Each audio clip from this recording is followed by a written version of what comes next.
Sheriff Barber's office. Hi, my name is Valerie Haythorne, and I work at a Dairy Queen. I'm the general manager out there. One of my employees did not show up for work this afternoon at 4 o'clock, which is totally uncharacteristic of her. She's not answering her phone, which is totally uncharacteristic. She's not answering her text. It began with a small concern, one that didn't seem serious enough to hint at the nightmare that was about to unfold. When Valerie Haythorne, a general manager at a Dairy Queen in Knox County, Ohio, checked her schedule that morning, she noticed something unusual. One of her most reliable employees, 32-year-old Tina Herman, hadn't shown up for her shift. At first, it could have been anything. People get sick, emergencies happen, plans change. But Tina wasn't that kind of person. As a single mother of two, she was known for her discipline and consistency. She didn't disappear without notice, and she certainly didn't ignore her responsibilities. When Valerie tried calling her, there was no answer. She sent messages, still nothing. That's when the unease began to grow. It wasn't panic yet, but it was enough to feel wrong. By the afternoon, that feeling had deepened into something she couldn't ignore. Trusting her instincts, Valerie contacted the sheriff's office and requested a welfare check, hoping she was overreacting. A deputy was sent to Tina's home in Apple Valley, a quiet lakeside community known for its safety. When he arrived, he noticed Tina's blue pickup truck parked outside. She should have been home. He knocked several times but received no response. He looked through the windows, nothing appeared out of place. No signs of struggle, no visible distress. Everything seemed normal. After a few minutes, he left. But inside that house, something terrible had already happened. The next day, Tina failed to show up for work again. This time, Valerie didn't hesitate. Her concern had turned into fear. She drove to Tina's house herself, hoping for an explanation, but what she found instead would change everything. The moment she stepped inside, she froze. There was blood, on the floor, on the walls, stretching through the hallway and into multiple rooms. It wasn't a small amount, it was everywhere. The scene was overwhelming, impossible to explain. This wasn't an accident. It was violence. Her hands trembling, she called 911, struggling to describe what she was seeing. Within minutes, law enforcement arrived and secured the property. What began as a simple welfare check had now turned into a full-scale investigation. Tina was missing, but she wasn't alone. Her 13-year-old daughter, Sarah, and her 11-year-old son, Cody, were also gone. As officers continued searching the property, they discovered another unsettling detail in the garage, a Jeep that didn't belong to Tina. The vehicle was traced to her neighbor, 41-year-old Stephanie Sprang. Attempts to contact Stephanie failed. She had disappeared too. Now, 4 people were missing, all connected to the same home, all gone under violent and unexplained circumstances. Fear spread quickly through Knox County. Residents struggled to understand how something so brutal could happen in a quiet, close-knit community. Investigators began by examining those closest to the victims, carefully reviewing the movements of Tina and Stephanie's boyfriends, along with friends and family members. But one by one, each lead fell apart. Alibis checked out, timelines matched, and no clear suspect emerged. The case seemed to stall, until a small but critical discovery changed everything. Inside the garage, detectives found a shopping bag. At first glance, it seemed insignificant, but inside were items that immediately raised suspicion: garbage bags and tarps. More importantly, the receipt inside revealed a timestamp just after midnight on November 11th, hours after Tina had already gone missing. This suggested something chilling. Whoever was responsible had returned after the crime, attempting to clean up or conceal evidence.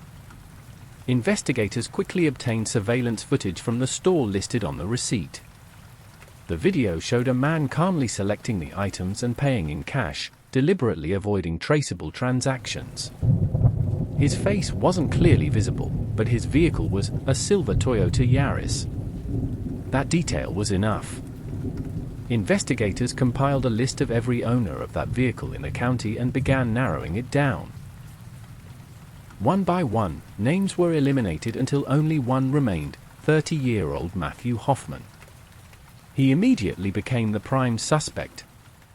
His physical build matched the man in the footage, and even the shirt he was wearing appeared to match his driver's license photo.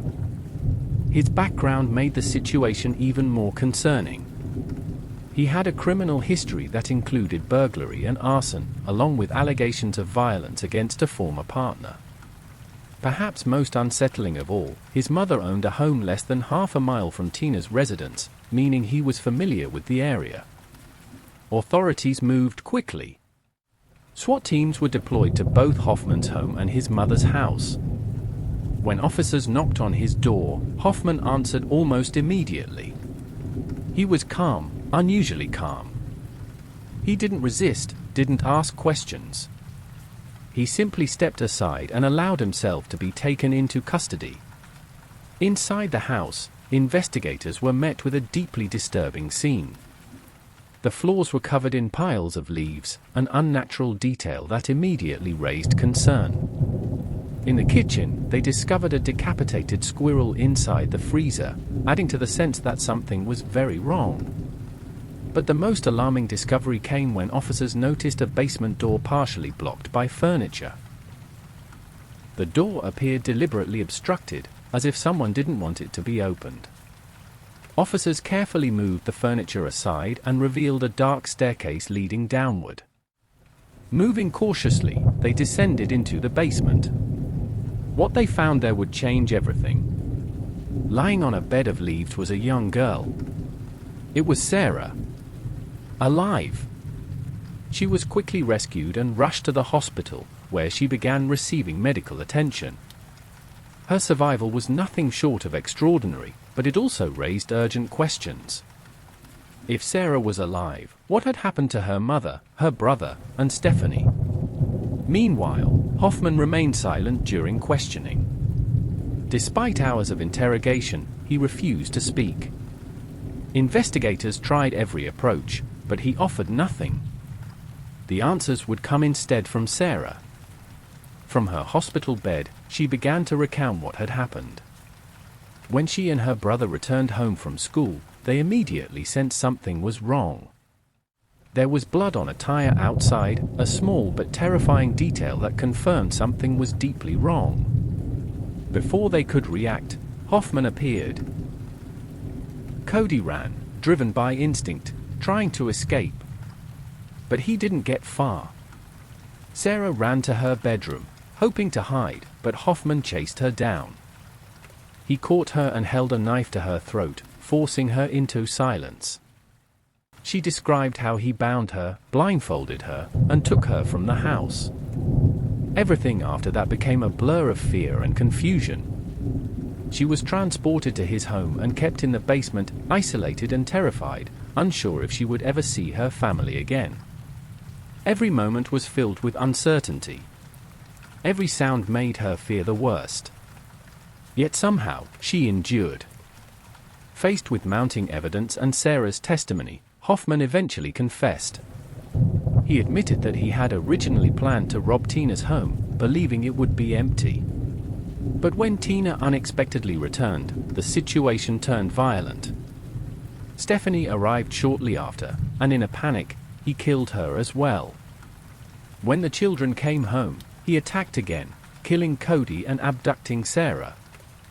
What began as a robbery had turned into something far more horrific. Hoffman then described how he attempted to cover up his crimes. He purchased supplies, returned to the house, and tried to clean the scene. But what he did next revealed the full extent of the horror. He dismembered the victims. Then he hid their remains inside a hollow tree in a nearby wildlife preserve, believing they would never be found. It was calculated, deliberate, and deeply disturbing.